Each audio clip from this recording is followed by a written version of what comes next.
Okay, let's try this again. Sorry about that. All right. Where was I? All right.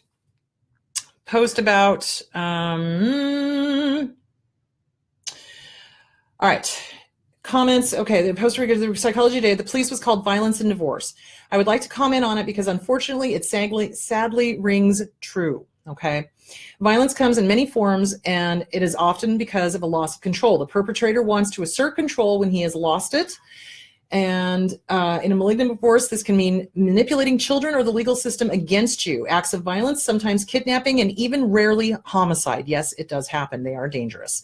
Some abusers go too far and are jailed, but many keep it right under the legal radar. Abso-freaking-lutely. And if they are reasonably stable with the children, they'll have visitations as well. This is why these things work. Living like this is not true living. It can often feel like simply surviving. Abso-freaking-lutely. Okay, note, I will keep this post in the mail, okay, but I use both, male and female, male and female, male and female. It has both. And sorry for the break in the feed. It's like sometimes my computer and our situation is like, thanks, Cox. Thanks, Obama. Thanks, Cox. I actually liked Obama, but that's okay. Custody transfers were court ordered to take place at the police station. So she's addressing, or the author of this, actually Mark Banschik, is addressing each part of the blog that was just sent in. Not just sent in, but that was sent in. Okay, custody transfers were court ordered to take place at the police station. When you are hounded and threatened and frightened by an ex, it is imperative that you minimize the chances of dangerous behavior. Do not be afraid to ask for custody exchanges to take place at the police station. Do it. Do it. Do it. Do it. Do it. Yes, Shannon, I see you. I hope you can see me too. Okay. So, all right. All right. So don't be afraid to ask for custody transfers to take place at the police station.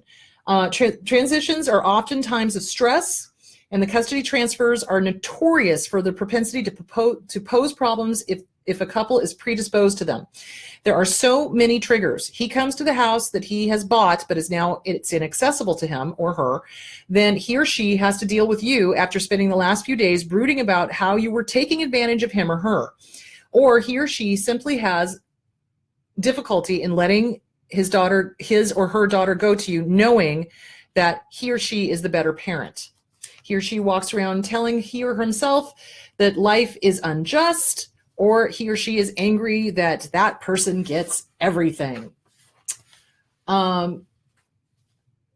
Maybe he has hit you. Regardless, your daughter witnessed too much for her little heart to manage. So before things go wrong, plan carefully. Have an agreement to make your custody transfers in a neutral or even supervised place to reduce the risk of abuse. Abso-freaking-lutely. Yeah, I lost the comments, guys. I am so sorry. I posted about the article about the woman who fled to the... Do it again, Shannon. I'm sorry, please. Yes, there were video problems. It was my fault. Mea culpa, mea maxima culpa. Please just post again, post again, post again, post again. All right. The judge looked me right in the eye. Oh, no, hold on. Nothing, however, is perfect. A determined ex will persist against you and will need to accept that for now, this is your lot in life. It may get better, but your job is to continue to try to manage this unhappy divorce to the best of your abilities. You have a life to live and your children to raise, so be aware, stay safe as possible, and still try to make yourself happy despite the pressures. So yeah, this is the thing. Hang on, I'm going to shut the door. Hang on just a second. Oh my goodness, there we go. Okay.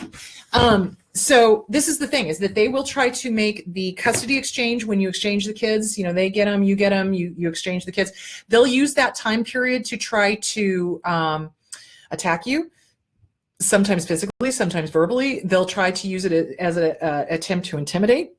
They'll try to use it as an attempt to, get you to say things that you wouldn't normally. So poke the bear, that kind of thing. Oh my goodness. Hello, South Africa. Okay. All right. I keep saying to all I speak to that narcissistic abuse knows no boundaries. It doesn't.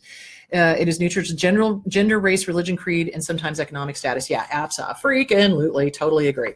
Okay. Where was I? All right. Okay. So the second part of this is the judge looked me right in the eye and said, I'm going to sign the restraining order, but frankly, these things happen. Restraining orders have their place, but know that they are not the writ of God. That's what I keep saying. They're just a piece of paper. You have to be the one to enforce it. So every single time they violate that restraining order, they contact you, they harass you, they go to your employer, they go to your licensure, they go to whatever, you call the police. You do, each and every time. And will that make the abuse worse? It might, but then you keep calling the police, and eventually they'll go to jail. So, because they're hoping that you're going to be intimidated. They're hoping that you're going to be like, oh, I don't want this to get worse. I don't want them to take it out on the kids. Da da da da da da da da. You document, turn it into the cops every time. I'm so grateful I didn't have children with my ex. Prayers for all that do. I couldn't possibly imagine how horrific it is. It's pretty freaking horrific. Okay. Okay, so it's just a piece of paper. It's not a writ from God. 30% of all restraining orders are broken, and many acts of violence and even murder have occurred while an abuser was under a restraining order. Some of these people end up in jail, but most do not, and that's because people don't call. You've got to call. Don't be afraid. Call.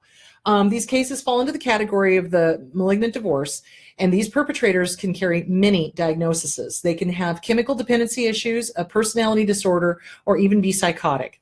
In earlier posts, we spoke of character traps, like the narcissist, the control freak, or the avenger.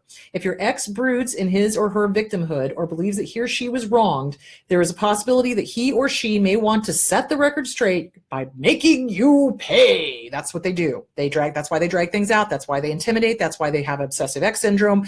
That's why they want to make sure that you're the bad guy, even though everybody and their dog knows it's them, not you. He or she is compelled and they cannot let it go, obsessive ex syndrome. The wrong needs to be fixed in order to make things right again. Ego issue. When the report came back, he or she took issue with every single one. He or she is obsessed with a warped sense of right and wrong.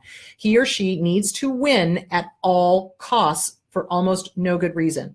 Whether it is money, how to best raise the children, who gets the house, the power struggle consumes them. They're like an agitated dog holding on to a bone for dear life, and they won't let go of the marriage or the divorce until they win.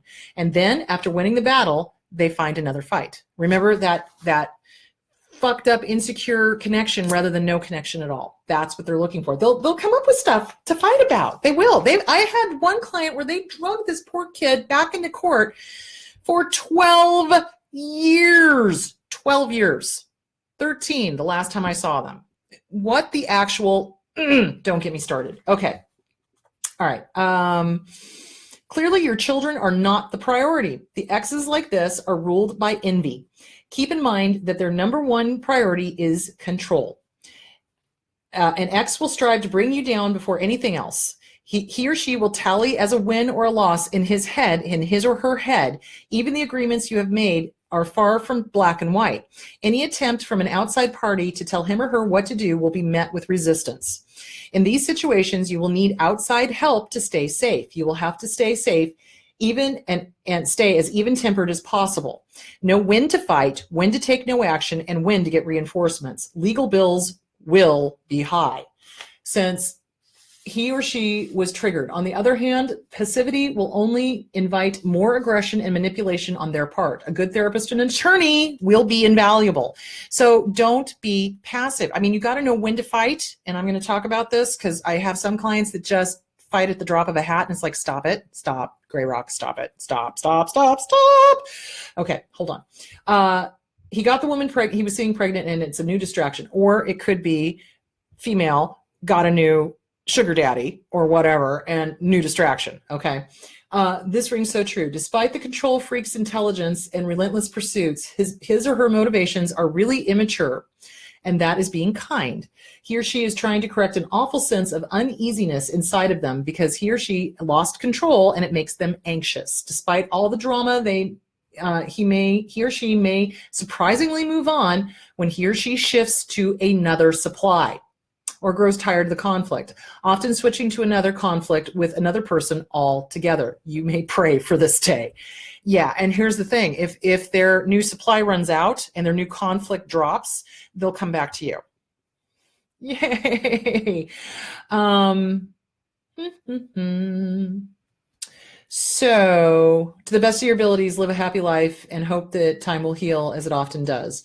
But not always. So, you've got to protect yourself. You have got to take steps yourself. God helps those who help themselves. Whoa, hello, microphone. God helps those who help themselves. So you don't want to be a victim to these people. You don't, stop being a victim. Take control. Get a goddamn good attorney. Get a restraining order. Don't be afraid to call the police. Don't allow them to manipulate, control, drag things out, etc. Okay. All right. I got my protection order and it was served Thursday. Wow. The police are driving by my house every 2 hours, wondering what he told them. I feel caged still. Yeah, you're going to, sweetie. You're going to, because you're still living in fear. So here's the deal. Take your power back. So go find a self-defense course. I think those are great. I think I've told you this. I do Wing Chun Kung Fu, and the knowing that if God forbid I'm ever in a grappling situation, I can drop a 350-pound, 6'5" man or woman. So doesn't matter. I can drop them. So that makes me feel really good. The other thing I do is I carry pepper spray on me, and when I'm not carrying pepper spray, I conceal carry, and I practice with my gun, so I know how to shoot it. So yeah, I'm not advocating shooting anybody, but if you're being threatened, if you're being attacked, if somebody is out to get you literally and you have a restraining order against them, do what you need to do to protect yourself. Abso-freaking-lutely. Okay. Okay. So, Leanne, I just wanted to say, yeah, you're going to feel trapped. You're going to feel caged for a while, but take your power back. Go take a self-defense course. Know how to protect yourself. Know how to block a punch. Know how to do something to throw that person off balance so that you can run and get away. That's the important thing. Go take a self-defense course. I think that would be really good. My daughter recently got away from her alcoholic narcopath. Thank God they were not married, and she's 2 states away from her abuser. He got warrants out for his arrest. Should he get caught in Kentucky or Ohio, hopefully there's a deterrent enough to keep him from leaving the state of Tennessee. Yeah. Don't mess with Chris. Pretty much.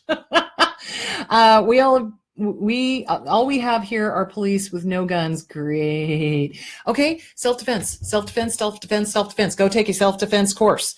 Honestly, it's going to help you feel better. It will. Because like I said, that day that I dropped this ginormous man, I was like, yeah, bring it, that kind of thing. It really was very empowering. So, and it's nice to know I can take care of myself if I have to. So, and honestly, attitude, half the battle.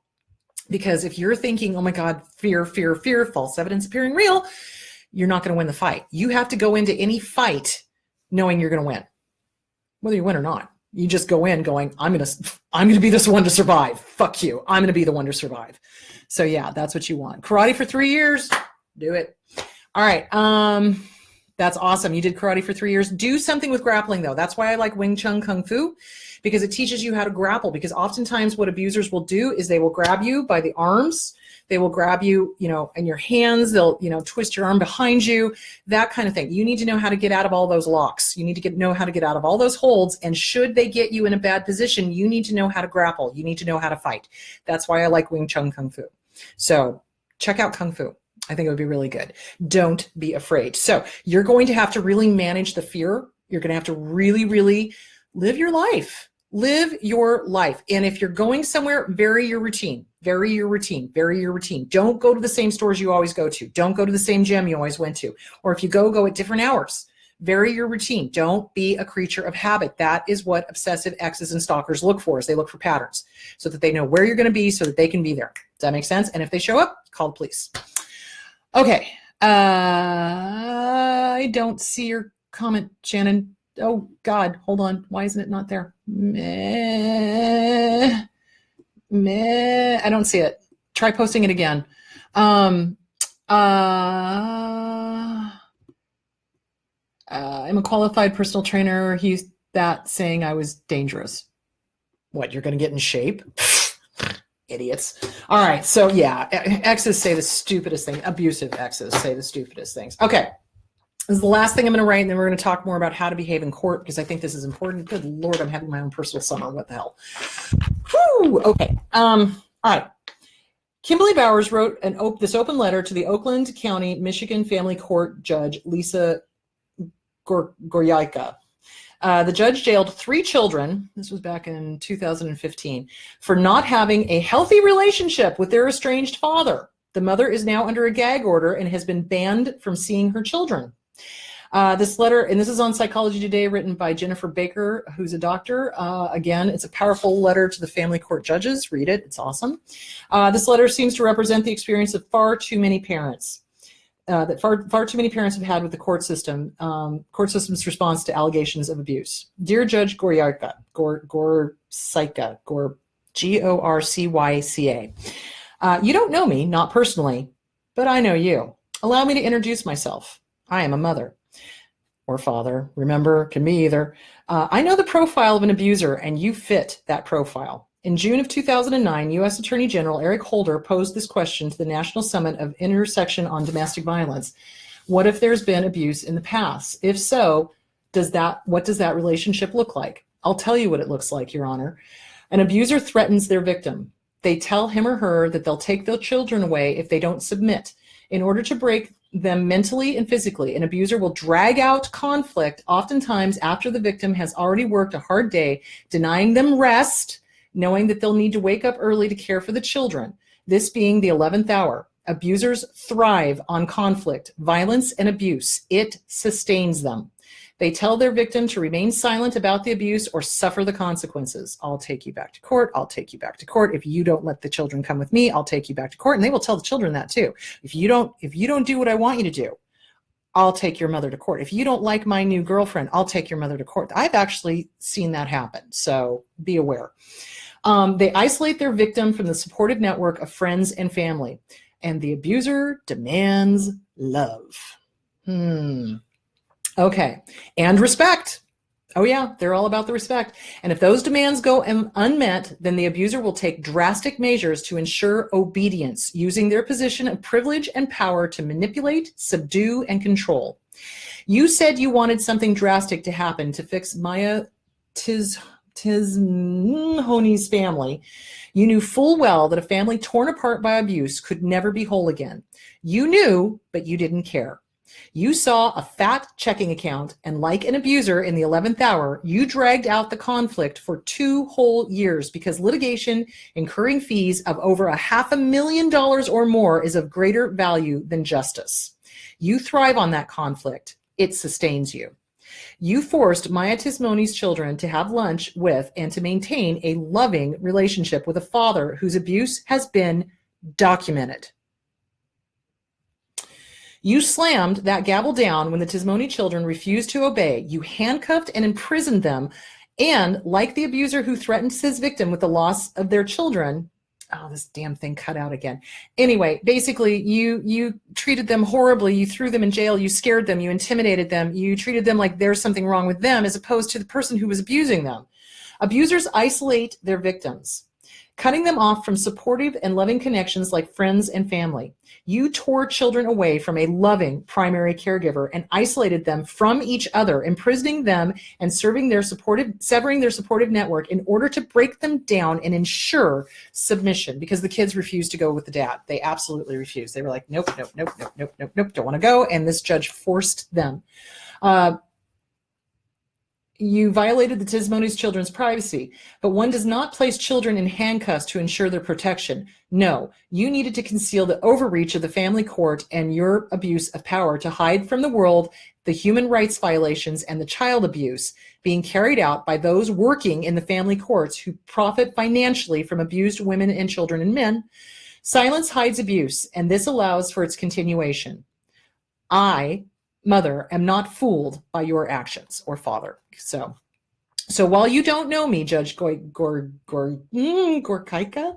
I know you well. I lived with you for many years. I documented your abuse. I spoke out against your abuse. I protected my children. I fought for custody. I know your strategy. I am mother. I am the 58,000 women a year who have faced you in the courtroom. I am the protective parent fighting for my children.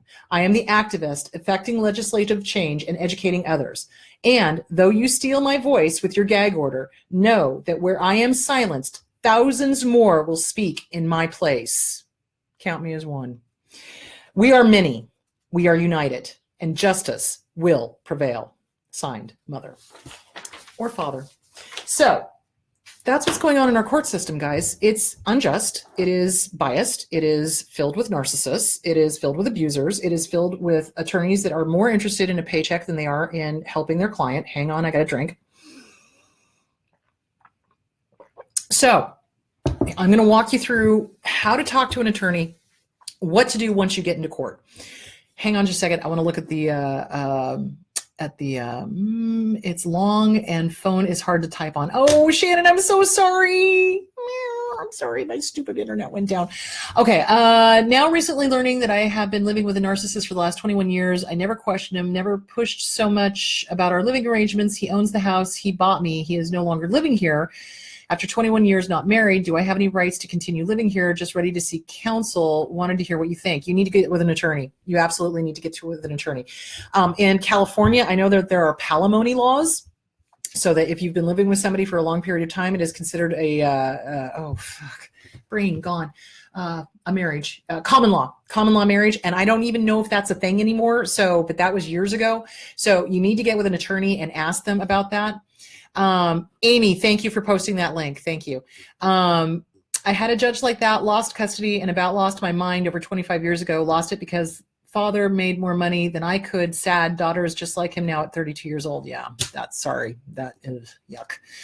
He took my daughter out of school at age 15, insisted she go to Russia for ballet exam for 10 days without a parent. He bullied me at police station stops. If I didn't sign for her passport, he would drag me through the court and he'd get it anyway. She never had been away from me for a day before that. Oh, honey, I'm so sorry. Okay,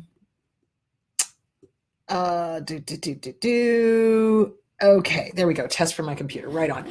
Okay, so here's the deal. When you are looking for an attorney, you need to ask them questions. Do you remember how I did that whole thing about, what are the questions you need to ask a counselor? You need to ask the same questions of the attorney. So you want to find somebody who specializes in family law. And what you need to ask them is, do you understand high conflict custody cases or high conflict divorces? That's what you're looking for. Some of them will lie, and you've got to trust your gut on this one. So what the attorney is looking for is what is going on. You need to tell them if you're going into a custody case and you're fighting for your children and it looks like the other parent is completely cuckoo for Cocoa Puffs and is abusing them emotionally, physically, mentally, et cetera, et cetera, et cetera, you've got to have it documented. So what I've seen people do is they get flustered. They don't write anything down. They go in to talk to an attorney. And you've got to understand, attorneys are not therapists. They're not warm and fuzzy. They're not going to be like, oh, tell me what's going on. Oh, they're not going to be warm and fuzzy. They're more like, what are the facts? What's your goal? What are you fighting for here? What do you need? What's happening? What's your evidence? Because remember, everything in court is evidence. It's not emotional based. And this is where you're going to win the case. Narcissists and borderline abusers, okay, the malignant kind, they do everything based on emotion. Everything. It's like they're trying to sway the judge emotionally. What you need to do as the target of abuse is you must have every single thing documented. You've got to document. I mean, document with a side helping of document and an extra helping of document. So in other words, you need to sit down and you need to start writing out everything that has happened. Who was a witness to this? Who saw the other parent scream at the kid? Who saw them keeping them up at night? Who was around? What other siblings were there? What did the school say? What did the school psychologist say? Or what did the school counselor say? What is going on? What are some of the symptoms that the kids are having? Is the kid throwing up before they have to go see the other parent all the time? What does the primary care physician say? What are their notes like? Go, document. Do you have evidence? In your state, are you able to tape things legally and use that as evidence? I don't know. I'm not a lawyer. I don't play one on TV. You need to go find that stuff out, but you have to document that stuff and present it to your attorney if you cannot speak. So this is what ends up happening.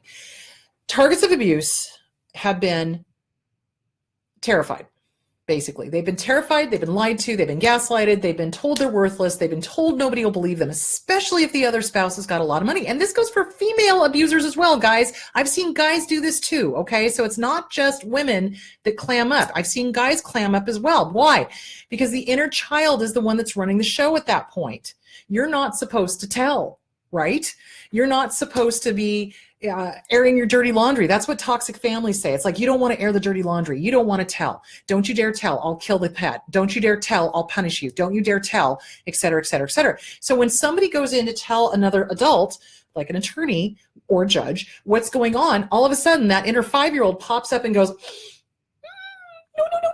don't tell, don't tell, don't tell, don't tell, and that really works against you. So that's why I'm saying, write it out. Write it out. Get it out of your head, get it onto paper. And then I want you to speak it out loud and give yourself permission to tell your story.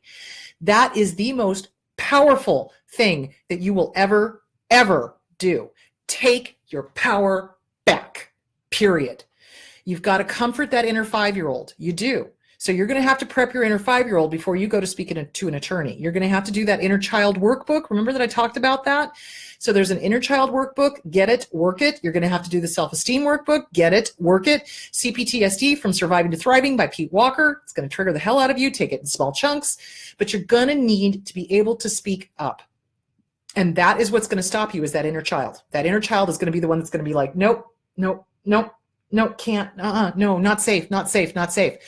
So what happens is that people get before an attorney or a judge, and they literally, it's called turtling, okay? So turtling, you know how turtles, they have their little legs and their little head? Well, when something happens that's frightening to them, everything comes in, and they're trying to protect their soft underbelly. They're like, okay, I can't talk, I can't talk, I can't talk, I can't say it. It's not safe, it's not okay. You've got to give yourself permission to speak. You do. And that's why I'm saying, get it out of your head, get it onto paper, say it out loud, repeat it out loud. Do it in a mirror, practice in a mirror, telling your story. That's hugely important. It's very true. The inner child was like that initially. Now I tell everyone, yeah, good. Is it normal to feel guilty, shame, or embarrassment after leaving them? Yes! Yes! The shame is what they have worked on. So the original wound, whatever that original wound is, whoever the original caregiver was that gave you that initial shame, the abuser just worked it, so that when we leave, we are left feeling guilty. I should have done more. I could have said this. I should have said that. I could have, should have, would have, which is nothing more than a mental mind fuck. Hello. So you get rid of it. Anytime you hear coulda, shoulda, woulda, guilt, shame, it's mental masturbation is what we call it, or shoulding all over yourself. Stop shoulding all over yourself. It's a good way to think of it. So yeah, we do feel guilty. And that's why I love CPTSD, From Surviving to Thriving by Pete Walker. Phenomenal book, because he talks about in that book turning the shame into righteous anger and putting it back onto the abuser. Freaking-lutely do it. So yeah, it is normal. We do feel guilty. We do feel shameful. We do feel all of this, because when we don't deal with the original wound and we go and find another person that matches the original wound, the mom or the dad or whoever the caregiver was, and we just pile that on top, we're going to compound the shame. We're going to compound the guilt. We're going to compound everything. So remember, we have come out of the fog, or we are coming out of the fog when we have left an abusive relationship, fear, obligation, and guilt. You've got to work on that. Got to work on that. Get with a good therapist. Start working on CPTSD, From Surviving to Thriving, and the Self-Esteem Workbook by Schiraldi. Write out your abuse. Get pissed off at the right fucking person. It's not you need to be mad at. It's your abuser, period. Or the original abuser, or both. There you go. Okay. It's normal to have, but deal with it. Start working on it. Get rid of it. Get rid of it. Get rid of it. Get rid of it so you can tell your story. I used to feel I was being disloyal. Yes, absolutely. They tell us, don't share dirty laundry. Don't talk about it. Don't you tell. Don't you dare. Don't you dare. Don't you dare. To the abuser. Where did that come from? Well, it's because they make us swear loyalty to them. You know, we feel this sense of responsibility for their happiness. Hello, Codependency, The Disease to Please by Harriet Breaker. We feel like we are responsible for their happiness. And when we disappoint them by telling the truth, they make sure to go do the smear campaign, and it's all us, and we're crazy, and we're bad, and how dare we, and we're horrible, and fuck them. So yeah, absolutely. Where did I go? I still don't see my old friends, and so embarrassed for continually going back. Honey. Okay, here's the deal. It takes, on average, 7 times for an abuse victim, whether it is a physical domestic violence situation, a mental domestic violence situation, an emotional domestic violence situation, and a neglectful situation. It takes, on average, 7 times leaving before it sticks. Why? Because we are addicted to the intermittent positive rewards. Pisses me right off when people go, oh, they're addicted to the abuse. No, dumbass. We're addicted to the positive rewards. It's just like fucking heroin. It's like chasing the dragon if you do meth. Abso-freaking-lutely. It is, we are addicted to that. I love you, I love you, I love you, I love you. Oh shit, no, I hate you, I hate you, I hate you. Oh God, what did I do? What did I do? What did I do? Please, please love me again, love me again, love me. You love me again. Oh my God, it's awesome. Oh, that's great. Oh, I'm getting the love bombing again. Oh, that's exactly what I want. Oh no, they hate me again. Oh God, what did I do? What did I do? What did I do? Please love me, please love me. Oh good, they love me again. Oh, do you see where I'm going with that, guys? It's the intermittent positive. It's a freaking roller coaster. It's the endorphins, dopamine, serotonins, norepinephrines are getting dumped into the system every time they do that upswing. I love you, I love you, I love you. Boom, I hate you, I hate you, I hate you. It is addictive. It is exactly how we train dogs. Sometimes we give a treat, sometimes we don't. But we're looking for them to do the same behavior. And that is exactly what narcissists do. So yeah, it's takes on average 7 times for an abuse victim target to leave an abusive situation because of the addiction. You must treat this like an addiction. I kid you the fuck not. 12 steps, guys. Do the freaking 12 steps. First thing you got to do is put down your drug. That means walk away. That means no contact. That means we're done. Are you done being abused? Just like when you're using alcohol or a drug. Am I done fucking my body up?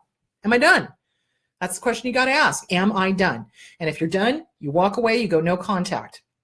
And oh, hell yeah, you're going to get triggered. And oh, hell yeah, you're going to want to use that drug again.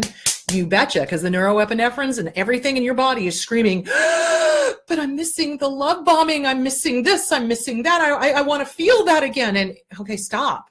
Freaking stop. It's not worth it. You can feel good again, but you don't have to be abused for it. You can love yourself. Craziness. It works. Try it. It's awesome. The Self-Esteem Workbook by Schiraldi. Stop Walking on Eggshells. No, that's not it. The Disease to Please by Harriet Breaker. Although Stop Walking on Eggshells is a great book. And CPTSD from Surviving to Thriving. Yeah, it's because of that intermittent positive rewards. We keep going back. We're fucking addicts, man. I'm telling you. It is no different than being hooked on alcohol. It is no different than being hooked on heroin. It is no different than being hooked on meth. We are chasing the dragon. Where's that high? Where's that high? Where's that high? Where's the love bombing? Where's the love bombing? Where's the love bombing? Where's the love? Where's the love? Where's the love? Where's the love? We're addicts. Treat yourself as such. Get into a 12-step program or read the big book. It's a great book. So that's my recommendation. That's why we keep going back. We're addicted. We're addicted. We're not addicted to the abuse. We fucking hate the abuse. What we're addicted to is when they love us. When they give us that, oh, I love you, baby. You're fabulous. You're this, you're that, da, da, da, da, da. But then all of a sudden it's like you can't do anything right. Why are you wearing that? Why are you saying that? Why do you do your hair like that? That's stupid. Da, da, da, da, da, da, da. What? You just told me you loved me. What? But what did I do wrong? Yeah, we immediately internalize it and think that it's us. It is not. It is them. Whew, soapbox. Sorry about that. Whew, I was kind of a little passionate about that. So don't blame yourself, sweetie. Don't feel bad. People don't understand. They don't understand that abuse is exactly like an addiction. It is. It's not the abuse we're addicted to. It's the intermittent positive rewards. That's why I'm trying to get the word out. That's why I'm doing all these videos. That's why I'm trying to educate every single lawyer I come across. This is why I want to get my hands on every single freaking judge I can get, because people don't understand and they look down their noses at targets of abuse because we do go back. We do, and the judges invalidate us because, well, you went back to them. Well, you violated the order of protection. That happens. Oftentimes Order of protection gets in. The abuser starts the love bombing. Target of abuse doesn't call the police, falls for the love bombing, gets back together with the abuser, asks for the order of protection to be dropped. And then when you go to file it again, the judge is going to be a lot less likely to take you seriously. And that's the problem, because they don't understand. They don't get it. They don't. So cut yourself some slack, educate the hell out of your friends, make them watch my videos. Yep. Or Richie Grannon's, or Kim Saeed, or Melanie Tanya Evans, or who else? There's others out there. Make them read Flying Monkeys, Sociopaths. Why can I never get that name right? Oh my. Narcissist Flying Monkeys. No. Narcissist Sociopaths Flying Monkeys. Oh my, I think is the name of the website. I love it. Make them read stuff like that. Educate the living crap out of them. They don't understand. So that's why I'm doing the keynote speaker in Yuma at a domestic violence place, because I want to educate them. This is why we keep going back. It's an addiction, guys. It's an addiction. Treat it as such. Treat it as such. Are you done being abused? Are you ready to put down your drug? That's the question. Okay, cut yourself some slack, have them watch stuff. Okay. Don't be embarrassed. Don't be embarrassed. Don't be embarrassed. And if they start making you wrong for going back, tell them to watch my videos. How do you clear your name when a malignant borderline calls the cops on you and falsely accuses you of domestic violence? What is their evidence? Evidence. It's all about evidence. Do they have evidence? If they don't, then you fight it. Absolutely. So yeah, and they will, guys, they will. I have seen abusers call the police, and then as soon as the cops get there, they will have commiserated with the kids or whoever they're threatening or whoever is on their team, as it were, and they will claim to be the victim and then point the finger at the actual target of abuse. And yeah, and it's like, you've just got to show a line of evidence. It's like, what are the abuses? Who are the witnesses? What are your character witnesses, et cetera, et cetera, et cetera. Get with a good attorney. Get with a good attorney. It took so long to post, I thought I made a mistake. Oh dear. Just to add to that, I have chronic health issues and anxiety too. Yeah. Okay, when we have been in an abusive relationship, oh dear God, I am having my personal summer again. When we have been in a domestic violence situation, in an abusive relationship, we are going to have chronic health issues. We are. Why? Because we've been denied sleep, we've been denied rest, we've been denied comfort, we've been denied, you name it, we've been denied it. And our body is going to respond by having issues, abso-freaking-lutely, and anxiety, because you're constantly on hypervigilance. When's the next shoe going to drop? When is this person going to scream at me again? When are they going to isolate my next friend? When are they going to interfere with the next job? When are they going to fill in the blank? Does that make sense? So yeah, that's absolutely. So you want to start taking very, very, very, very, very good care of yourself. You want to take, get with a good naturopath. I've got a great one here in Gilbert. His name is Brent Cameron. He works at Aurora Natural Medicine. I love him. Love, love, love, love, love. He's amazing. And he definitely helps with stuff like that. Anxiety, yeah, meditation helps a lot. Reading and understanding why you have anxiety because of the abuse is a huge thing. And then working with that. Don't resist it. It's like, okay, I've got anxiety. I'm going to work with it as opposed to resisting it. Because remember, what you resist persists. So when anxiety comes up, breathe. What is? Because anxiety lives in what if. Don't live in what if. Live in what is. Get yourself in the present moment. What is going right now? Is this a real thought? Could this really happen? Or am I living in a future that has not and probably will not happen? So that's that. Okay. It's scary thinking of going to court about the abuse. He's looking at time, but if he gets off, I'm petrified. Yeah, absolutely. And that's why you've got to keep yourself safe. That's why you need to, move if you need to. Go dark. Go dark. When you get out of abuse, you want to go dark if you can. If you've got kids, you can't. But or unless you have full custody. If you can, you're going to go dark. You're going to go dark. You're going to move. You're going to make sure your privacy is completely locked down, that nobody can find you. You go to the DMV, you tell them that you've got a stalker and that you do not want your information released publicly. I know that in California and in Arizona, you can do that because of Rebecca Schaefer. I don't know if you guys remember this or not, but back in the 1980s, 90s, early, there was an actress named Rebecca Schaefer, and the stalker found her information by just going to the public records. So you want to lock down your information so that it's not just out there. Go dark if you can. Absolutely. On my computer, I saw my comment post twice actually, but then it disappeared again. I'm sorry, Shannon. Keep posting. I'm sorry. I don't know why it's doing that. That's weird.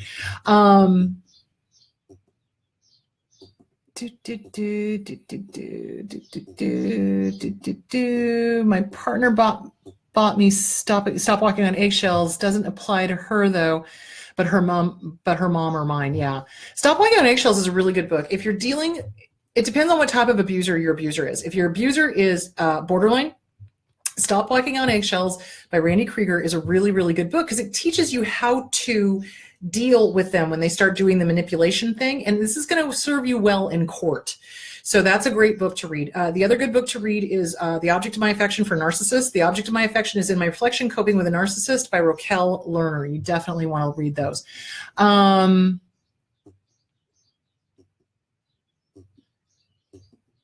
Okay.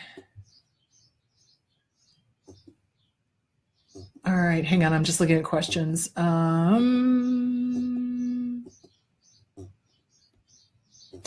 Okay, abusers will damage themselves. Yeah, so the question is he picked up a chair and hit himself with it and then told the cops that I hit him with a hammer. Okay, hammers leave a different mark than chairs. So forensics, get with a good attorney and pictures. You want pictures. It's like proof. Hello. So yeah. Okay. When he talked about his previous relationship, he made it seem like he was the victim in the relationship. Oh yeah, they do. So be very careful of how they speak about former relationships. You know, oh, they were a loser. They didn't make enough money. They did this, they did that. I had to do everything. I was the victim, blah, blah, blah, blah, blah, blah, blah. Abso-freaking-lutely. You want to pay attention to how they talk. I know the original part of my question disappeared. I'm going through legal processes with my psychopathic employer at the moment. He's highly aggressive, managed to get me served with an eviction notice at home unrelated to employment. He needs to be stood up to, and I won't stop, but I'm exhausted and burning out, have chronic health issues too. Any tips for managing the stress? I shake like a leaf every time I get a letter from the solicitor. So aggressive. Yeah, okay, so breathing. You got to just breathe, and you got to not take things personally. Remember, this person is cuckoo for Cocoa Puffs. They would do this to anybody who stood up to them. So it's not personal. It's not just you. They'll do it to anybody. And work with the stress in that. Meditation is great. Yoga is great. Writing things out is a great way to do it. You know, you breathe, because remember, the anxiety is what if, and it makes the amygdala light up. Remember, our amygdala is our fight, flight, or freeze center, and it cannot tell the difference between a real threat, a thought about a real threat, a future threat, a previous threat, an emotional threat, or a thought about an emotional threat. So it will light up like a Christmas tree, tell the hippocampus, the hypothalamus to tell the brain to release cortisol. We release cortisol. We're getting ready to run away, kill something, freeze, or give in to our abuser so that we don't get killed. Fight, flight, fawn, freeze, or fawn. And then that tells the adrenal gland to release all the adrenaline. Now we're shaking like a leaf. Teeny tiny little breaths. We're either going to go into a complete panic attack or we're going to go into a rage attack. So that's when you just throw your chest open and you just breathe, hold it, and then let it out as slowly as you can, and then breathe again. It takes about 5 minutes, 5 to 10, for the adrenaline to kind of calm down in the system. So yeah, you're going to be triggered. Absolutely. Absolutely. You're going to have that initial kind of fight, flight, freeze, or fawn response. So breathe, just breathe. Do your meditation, ground yourself, and then remind yourself, what is really happening? Is this real? Is this imagined? Not what if, what is. That's the key. Okay. Yep, hero to zero. That's what they do. The discard. I'm always described as the crazy ex because I stand up to narcs and confront them, but I'm the crazy one. Yeah, that's the way they do it, hun. Just let it go. Doesn't matter. Does not matter. Actions speak louder than words. How you conduct yourself is going to tell over the long term because they can't maintain it. Remember, they can't maintain their mask, and I'm going to talk about that. I keep getting distracted. Oh my God. Okay. All right. It's all projection. Yeah. Okay, my girlfriend just can't stop talking about her ex, just can't. Okay, that's a huge red flag. All right, now on to discussion with the attorney. Don't be afraid to talk. So we talked about the inner child. We talked about calming that inner child down and giving it permission, giving the inner child permission to speak, to be heard, okay? You want to do the inner child work before you go to see the attorney, before you go to court, et cetera, et cetera, et cetera. You want to have everything documented. Document, document, document, document, document, document. Do not be afraid to demand custody exchanges at the police station. Do not be afraid to do that. If your ex has got a history of provoking violence, intimidation, et cetera, et cetera, et cetera, you do it in a very public space. Abso-freaking-lutely. The police station would be the safest place to do it. So yeah, you do that. The other thing you're going to want to do is if your ex has got bizarre behavior and they are dangerous and they have been making threats, make sure everything is in writing. This is where people go south, is that they do not get things in writing. They start picking up the telephone. No, you absolutely cannot do that with a crazy person. You cannot, especially if they're malignant. So if you guys are separating and you're going through a divorce and it's a high conflict divorce, a high conflict custody case, everything is to be either on text or through the email. That's it. No on the phone. No, no, no, no, no, no. Because your ex will take advantage of that and will say these horrible, awful, terrible, threatening things, and then you have no proof. So get everything in writing because, again, it will show over time. It's like, whoa, this person is a few sandwiches short of a picnic. Yeah. So it'll show. It'll show. It'll show. So get everything in writing. Do not be afraid to talk to your attorney. Practice in the mirror. Now, when you are in the court situation, this is going to be the hardest part for you. Their attorney is more than likely going to be a douche bag. I will tell you that right here, right now, because people try to find like attorneys. You find an attorney that's honorable if you're an honorable person. You find an attorney who's a fucking douchebag if you're a fucking douchebag. Does that make sense? Hang on just a second. Their attorney is going to try to provoke you. Their attorney is going to try to show you to be the crazy one. You must master the art of Zen. You must master the art of no expression, nothing. You must master gray rock, okay? I even have a hard time with that because I think I told you I had to go into a court situation and Brent Bryson is my attorney and we're up against this guy and he was just a douchebag. And I'm sitting there going, douchebag, douchebag, douchebag, douchebag. You know, it's like you could just see it on my face and Brent leans over and he's like, poker face. Because I'm just like, motherfucker, I hate this guy. We won, by the way. But the point being is that you've got to practice the Zen. You've got to practice the art of gray rock because they want that emotional reaction. So here's the deal. If you are in court, you've got to, in your head, do a disaster report before you go in. What is the absolute worst that could happen? Play it through your head. Now, this is the only time I'm going to tell you to do what ifs. The only time. Because what I'm trying to do is I'm trying to get you prepared for what might happen in court. And so that way, if it does, you got to move. You know exactly which way to go. You know how to protect yourself, how to do gray rock, how to not get emotional. And it's going to be hard, guys, because the opposing attorney is going to poke. Well, you stated in this document, is that true? Well, you're changing what you're saying now. Well, whatever it says in the deposition, that's the truth. That's all you say. Do you see where I'm going with that? You want to say as little as possible. If you can make them rephrase it to a yes or no question, you do it. And you can ask as many times, I'm sorry, I don't understand. Could you rephrase that, please? Yeah, you do that. You piss them off, basically, because the more riled up they get, the less logical they are, the more they're going to emotionally act out, and the less the judge is going to want to go with them. Guarantee it. So you want to stick to yes or no questions. So if they phrase this long, what they'll do is they'll phrase like a two-part question. So, is it true that you've stopped beating your wife? What? no, I don't beat no, you haven't stopped beating your wife then. Do you see where I'm going with that? It's like, so if they say something like that, you go, I'm sorry, I don't understand the question. What are you saying? So you make sure that the question is not ever going to be misinterpreted or twisted, which is what narcissists do, to against you. Does that make sense? So yeah, that's what you're going to want to do. So, and you've got to stay gray rock. You cannot be intimidated by anybody. You cannot be intimidated by the judge. You cannot be intimidated by the attorney. And you certainly cannot be intimidated by your ex, and you're going to be. I'm just warning you now.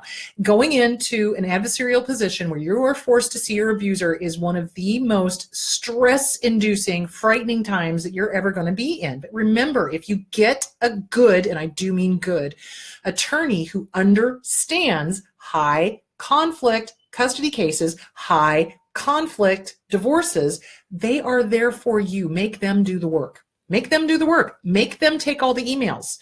Make them take all the texts. It's like, if there's stuff that's supposed to be going back and forth, you let it go through the attorney. You don't do it yourself. You let it go through the attorney, because then the firsthand look at crazy, seriously, and then they can formulate a response and deal with that, and you don't have to deal with it. That's what attorneys are for. They are there to deal with the crazy. So yeah, you want to go gray rock. When you are going into court, you do want to dress as professionally as possible. You want your hair done. You want your makeup done. You do not want to walk in there looking like a hippie, or, which I have a problem with because I am a hippie, but you don't want to walk in there looking like a homeless person. You don't want to walk in there also looking like you're going to the club. I have seen people do that as well. And it's like, what are you doing? Jesus Christ almighty. So you dress conservatively. You use your hair conservatively, you do your makeup conservatively, you look good, put together, clean, professional, and then no contact, no contact, no gray rock, no emotional stuff, none, no emotional stuff. Gray rock. Bring a legal pad with you and have a pen so that you can jot stuff down. So that's, they say something that's blatantly untrue.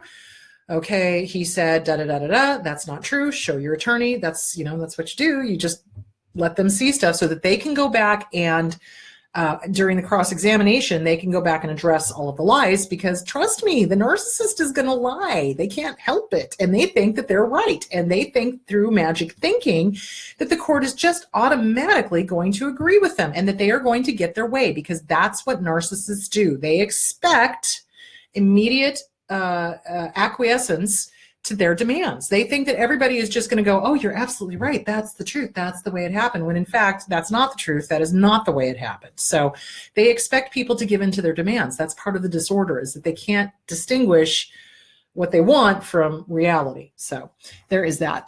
Okay, where am I? Hi, Chris. Your videos improved the quality of my life. Oh, good.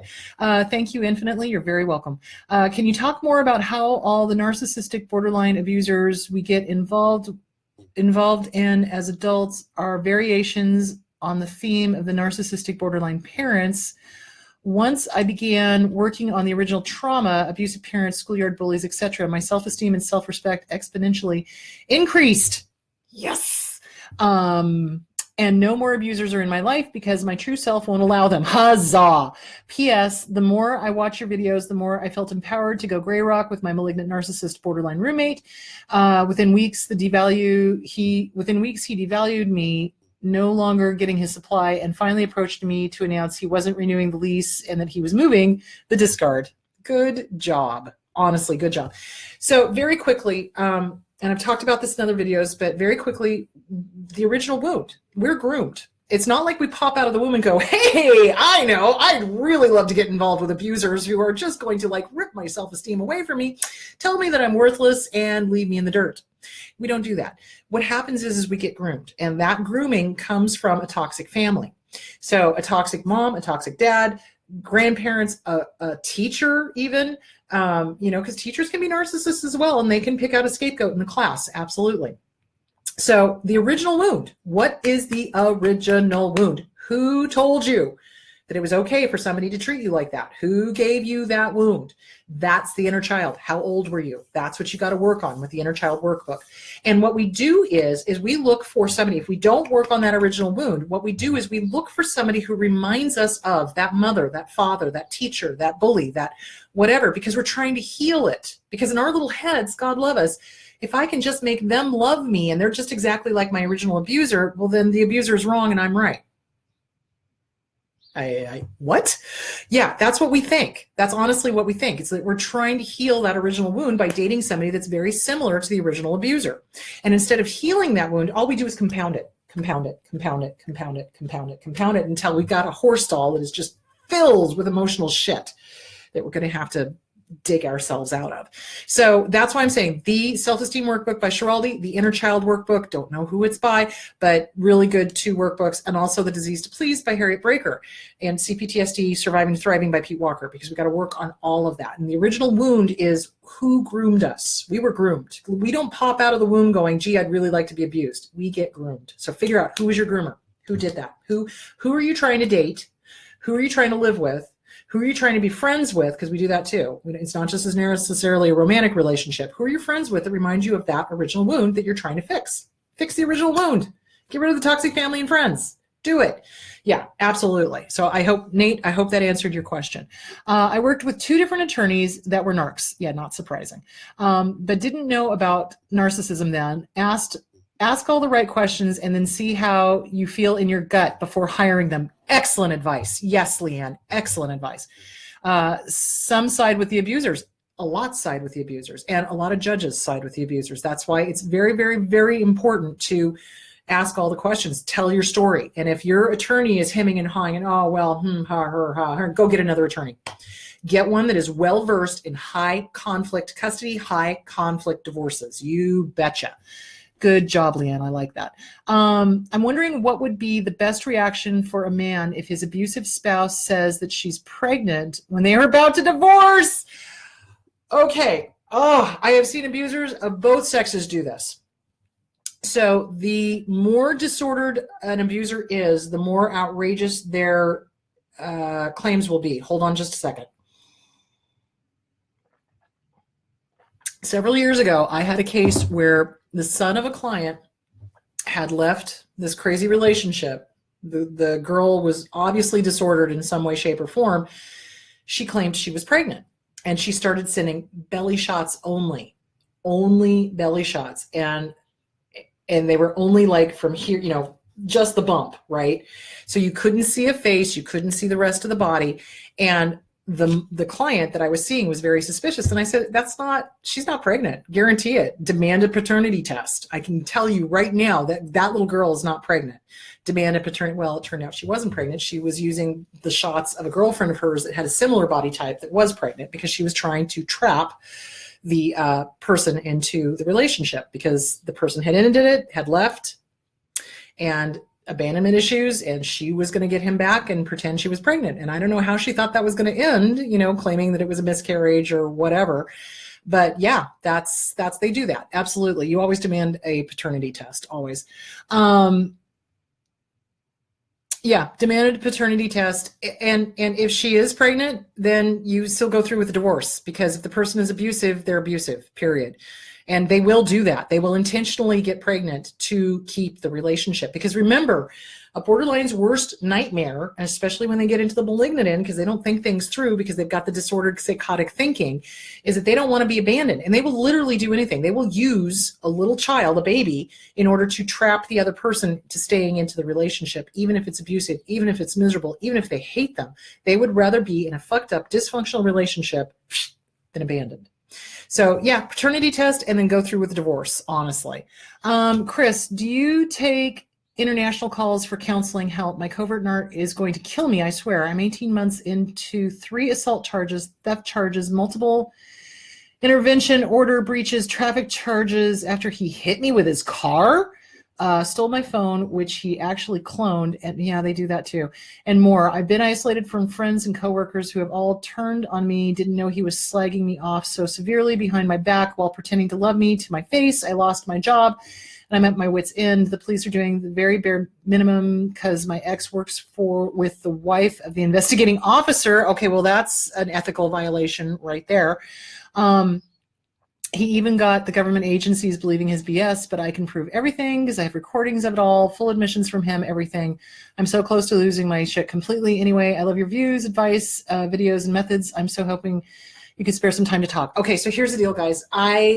Legally, I cannot counsel anybody outside the state of Arizona. So I do these videos because they're pro bono. They're just for informational and educational purposes only. I want to make that very clear. I am happy to talk to people for, 10, 15 minutes to kind of, give them a little bit of advice and help them through things. I will not take any money for that because that's an ethical violation. Which is different from giving a seminar, obviously, because it's a seminar and it's an educational thing. So what I would suggest, Melissa, I don't know what country you're in, but I would suggest finding a different police officer to talk to. I would file a complaint if you feel that there is an ethical violation going on. I would get to a women's shelter if you can. I would absolutely make sure that as many people as possible know about your evidence and go from there. I mean, you keep reporting every single time it's violated. And honestly, you need to go dark. If this is to the point where you've been assaulted 3 times and he's hit you with a car, you need to go dark. You need to be absolutely out of his or her reach, absolutely, so that they cannot find you. So get with a domestic violence shelter in your area and talk about going dark. See what you can do to go dark. That would be the best advice I can give you. All right. All right.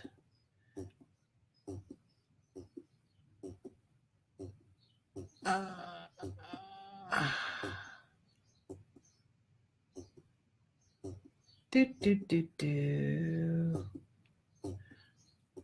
right.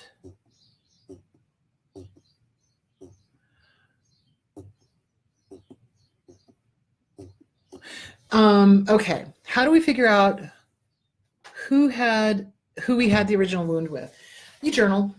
You write things down. You journal. You journal. You journal. You journal. You find the original wound, and you journal. As you go back, it's like, okay, when did I first start feeling like I wasn't good enough? When did I first start feeling like I wasn't heard? When did I first start feeling like, things weren't really right, something's wrong? When did I first start dating people that were harmful to me? When did I first start dating, etc.? When did I first start feeling all this stuff? So usually we're able to go back and find when the original wound was. If there was abuse, though, if there was enough abuse that there is abuse amnesia, because if you can't remember a lot of your childhood, that's a pretty good indication that there is some sort of abuse amnesia going on. So if there's abuse amnesia, you remember as much as you can, you get with a good EMDR therapist and you start seeing if you can remember this stuff. There's a reason we don't remember. When we don't remember things, it's because it was too traumatic. There was a trauma in our past somewhere. So it's really, really important to move forward, see as much as you can remember. It's enough to know that there's a wound. It's enough to know that maybe, you've been dating abusive people. So that's a good indication of which parent is the problem or which caregiver or which teacher or whatever. EMDR is a great therapy for working on trauma. You want to do that and you want to take very, very good care of yourself and journal. You want to journal. You want to do a lot of journaling. Okay. All right. I think I have a good lawyer. I want to go for full custody, but he is saying I won't get it because get that the most because I can ask for his physical custody. If my soon-to-be ex has any type of say, how may I navigate? Should I ask for a mediator? I have no proof of abuse. It sucks because this is all he said, she said. His eldest son works for him and is being manipulated, saying I am full of lies, which is weird when he couldn't stand his father for the longest, but now that he works for him, he's on his side. So again, you're going to have to talk to your lawyer. In the state of Arizona, it is very much a 50-50 custody state. So here in Arizona, The judges are very loath to give full custody to anybody unless, caveat, there is abuse or neglect provable going on. If you can prove abuse or neglect, then yes, you will probably get full custody. If you cannot prove abuse or neglect, it's going to be 50-50. And that's where it gets dicey for the kids, because if the kids are being abused and you can't prove it, and then they end up having to go do visits with the ex that's abusive, they're going to have a lot of psychological issues going on, which is why you want to make it a part of your divorce decree that the kids get into therapy. Absolutely. So that somebody else has got eyes on this that can document this, so that you can revisit the custody issue and re-bring it back up once abuse has been proven. Does that make sense? So yeah, talk to your lawyer about this. I don't know where you are. I don't know what the state laws are. So do that. No contact has been my savior. Absolutely. No contact rocks. Well, now I know why my comments aren't showing up. They're getting marked as what? I did not mark them as spam. That is very odd. I do not know who has marked them as spam. We will have to figure that one out, Cynthia. Let's figure that out. They're not spam. I'm not doing that. I don't know who's marking them as spam. Okay. Great topic. Good content. Great friend. Thanks, Rick. Oh, by the way, guys, Rick Points is a life coach out of, oh, Jesus, Iowa?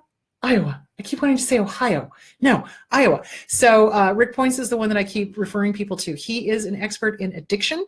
And so, you know, recovering addict himself as well as I am. So when I talk about the addiction aspect of abuse, that's what I'm talking about. And he's a good person to work with if you need to speak to somebody who is a life coach. So he is phenomenal. All right. Are you familiar with brain spotting therapy for trauma? If so, do you think it is effective? No, I'm not familiar with it. I would have to look into it. I don't know anything about that. Okay. All right. Okay. All right. Okay. So where was I? Okay. So in court, you're going to want to be as gray rock as possible. You're going to want to have a pad of paper in front of you. It doesn't really matter. It depends on the court. So somebody was saying, you know, don't stay away from dark colors, et cetera, et cetera, et cetera. Pastels work best.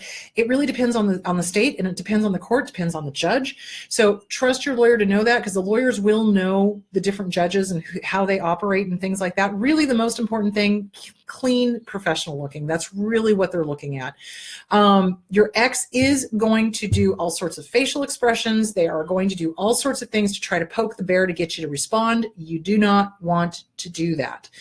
You want to stay absolutely gray rock. Jot, jot, jot.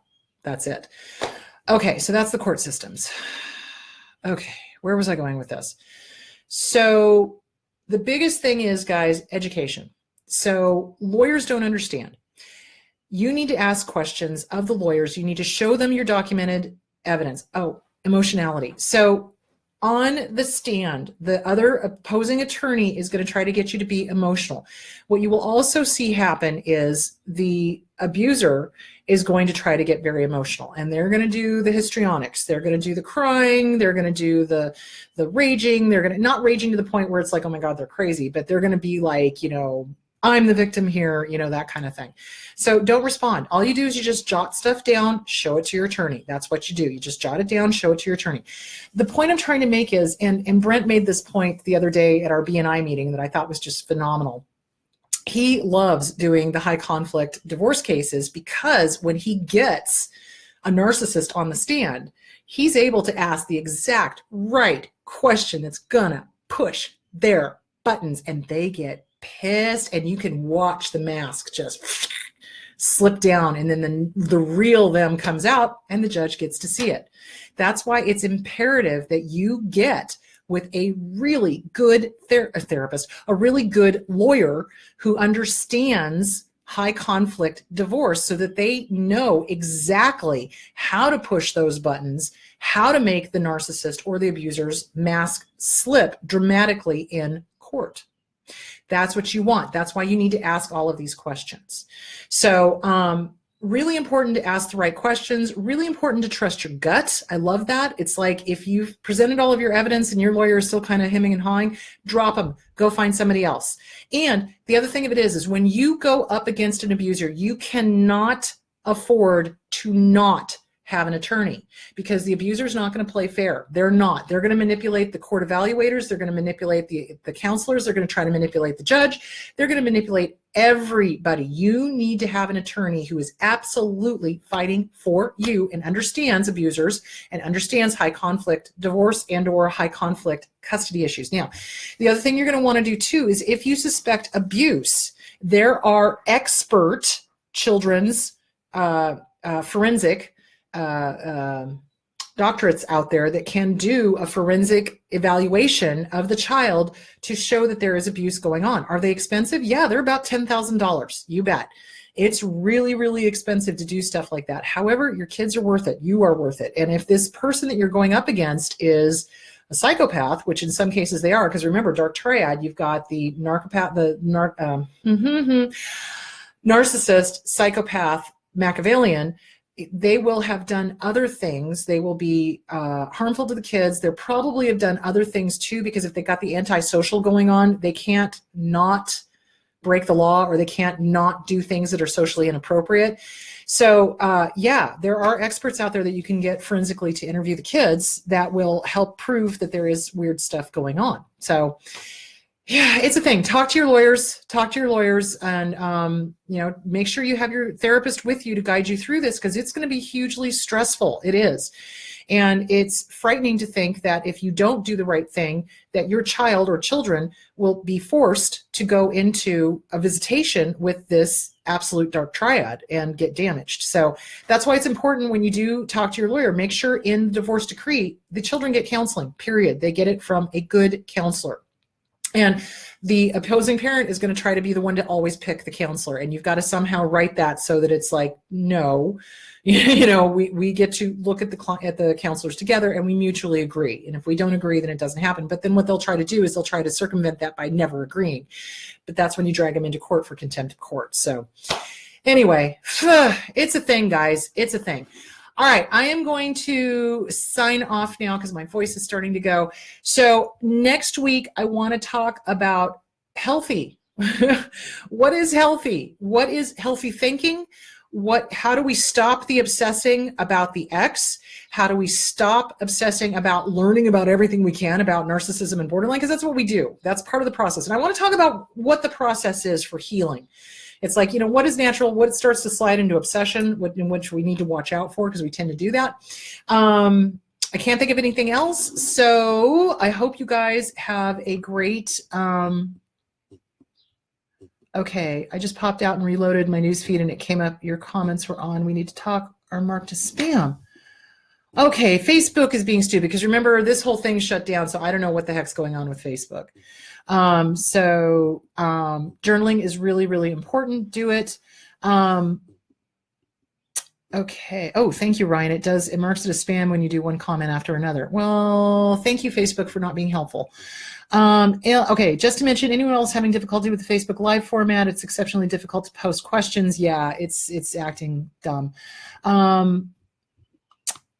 Okay, you say no contact is necessary. What if their family is part of my support group? His brother helped me move out with no contact. Where would you draw the line with no contract? Should I cut contract with his mother? It depends on if they're flying monkeys. Are they feeding him information about you? If they're feeding him information about you, yeah, you want to go no contact. If they're flying monkeys in any way, shape, or form, make them go bye-bye. You betcha. They get to be histrionic and we're supposed to be gray rock. Why is that? Because the more histrionic they get, the crazier they look in the court. The calmer you are, the more the judge is going to love you. Judges hate drawing things out. They do. Because think of it. Judges have dockets that are just slammed full. And what they want to do is they want to come in. Do you agree? Do you agree? Great. Granted, approved, done, next case. Do you agree? Do you agree? Great, good, done, next case. Do you agree? You don't agree. Why don't you agree? Oh, fuck. Really? You don't agree. Okay, can we please, and they get pissed off when people are not reasonable, and abusers are never reasonable, and it will become apparent. It does. It always becomes apparent. And the more gray rock you are, the saner you look and the crazier they look. So yeah, absolutely. All All right. All right, so we're going to talk about healthy healing, healthy thinking, how to not obsess, how to move past the learning everything we can about narcissism, because that's part of it. It's a phase we go through, and how to move into the healthy healing, healthy thinking kind of thing. Okay, guys, I'm done. Stick a fork in me. I'm done. Have a great day, and I will see you next week. I'm also going to do a one-off again this week because I've gotten a bunch of questions that I want to answer, so look for that either Monday or later in the week. It depends. So have a great week, guys. Be good to each other, and I'll talk to you later. Bye.